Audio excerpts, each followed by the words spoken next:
শুরু করছি ক্লাস 8 এর রেয়ান মার্টিন কোশ্চেন ব্যাংকের সেট নাম্বার 6 সেকেন্ড সামেটিভ এভ্যালুয়েশনের পেজ নাম্বার 78 এর পার্ট টি।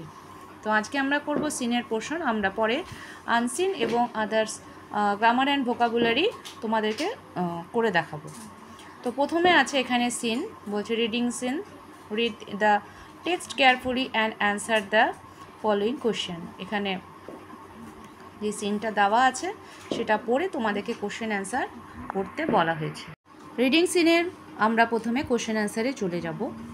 নাম্বারে বলছে answer the following questions. Number 1, who were Merlin and sir উলফুস। তো বলছে মার্লিন এবং স্যার উলফিয়াস কে ছিলেন? তো এখানে আমরা উত্তরটা হবে marlin was a prophet and a magician.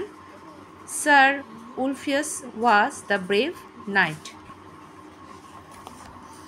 তারপরে বলছে number 2, who was Lady Egarin and what was her son's name? Lady Igraine কে ছিলেন এবং তার পুত্রের নাম কি ছিল? আর আমরা লিখব Lady Egarin was the queen of the king Arthur Pendragon. Her son name was Arthur. তারপরে নাম্বার 3 বলছে what happened in Britain soon after the passing away of the king? রাজা মারা যাওয়ার পরে সেখানে কি হয়েছিল? ব্রিটেনরা কি করেছিল? তাহলে লিখব এখানে আমরা উত্তরটি It was a difficult time. Many of the king's opponents were looking to seize the throne. রাজার সিংহাসন দখল করার জন্য সবাই অপেক্ষা করছিল। Number 4, what did sir hectare do? Sir hectare কি করেছিলেন?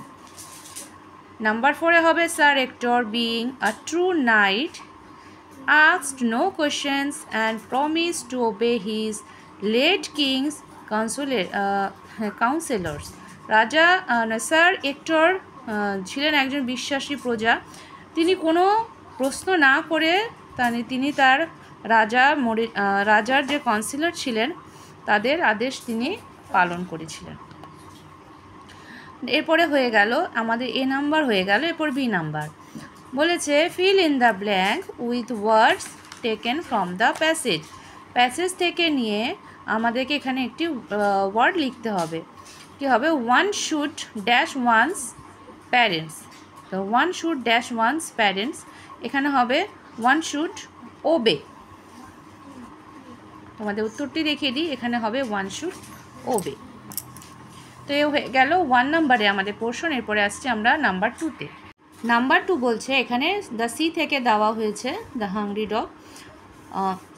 C is a hungry dog, এটি একটি দ্য সি এর থেকে পার্ট নেওয়া আছে। এখন কোশ্চেন অ্যান্সারগুলো দিয়ে দেওয়া হচ্ছে। নাম্বার 1 বলছে what does the sea do all day? তো সমুদ্র সারাদিন কি করতো? উত্তরটি হবে the sea rolls on the beach all day. তো সারাদিন সে বিচের মধ্যে রোল করতো। Number 2, how has the sea been described in the poem? এখানে সমুদ্রকে কবিতার মধ্যে কিভাবে বর্ণনা করা হয়েছে? The sea is a hungry dog giant and grey. এখানে সমুদ্রকে বলা হয়েছে একটা ক্ষুধার্ত কুকুর, দৈত্যের মতন দেখতে, যার রং ছিল ধূসর। নাম্বার 3 বলছে what does the giant sea dog wants for? তো জায়েন্ট যে দৈত্যের মতন যে সামুদ্রিক কুকুর, সে কি বলছিল মনে মনে? তাহলে এটি লিখবো আমরা the giant sea dog moans for bones. সে হাড়ের জন্য বিড়বিড় করছিল। Number 4, what does the sea look like? সমুদ্র দেখতে ঠিক কেমন? নাম্বার 4 হবে the sea looks like hungry dog. সমুদ্র দেখতে ক্ষুধার্ত কুকুরের মতো। তারপরে বলছে write down the nearest meaning of shaggy. শ্যাগির অর্থ কী? তো শ্যাগির অর্থ হলো the nearest meaning of shaggy is untidy or rough. শ্যাগির মানে হচ্ছে খড়খড়ে, রাফ রুক্ষ, যেই ওপরে অংশটি থাকে তাকে বলা হয় রাফ বা শ্যাগি। হয়ে গেল। তো এই হয়ে গেল আমাদের সিন পোর্শন। আমরা পরে নেক্সটে তোমাদের আনসিন আর গ্রামার অ্যান্ড ভোকাবুলারি দিয়ে দিব, তার সাথে আরেকদিন ভিডিওতে আমি তোমাদের রাইটিং স্কিলও দিয়ে দিব।